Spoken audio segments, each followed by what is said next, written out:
Uber auto ने बदले नियम। अब किराया ऐप में नहीं, यूजर और ऑटो वाले भैया के बीच तय होगा। क्यूआर मांगने का झंझट खत्म हो गया है, पेमेंट होगी सीधे कैश में। कंपनी बस एक कनेक्टिंग प्लेटफॉर्म के जैसे काम करेगी। जी हां, दरअसल मंगलवार को उबर ने बड़ा फैसला लिया और अपने किराया मॉडल में बड़ा बदलाव करते हुए ऑटो चालकों से कमीशन लेना बंद कर दिया है। कमीशन की जगह कंपनी अब एक निश्चित सदस्यता शुल्क प्रणाली लागू कर रही है। इस बदलाव का असर यह होगा कि यात्री अब उबर ऑटो ड्राइवर से किराए को लेकर मोल भाव कर सकेंगे।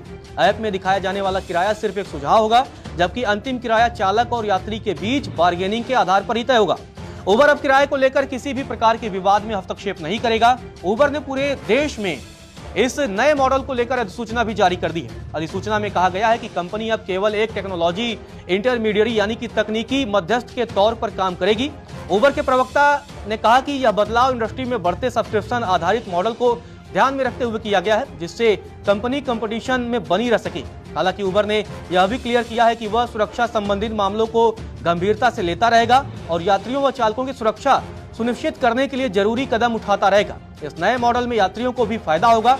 वे अब किराए को लेकर मोलभाव कर सकेंगे और यदि किराया उनकी अपेक्षा से अधिक होता है तो बिना किसी रद्दीकरण शुल्क के यात्रा से मना भी कर सकते हैं।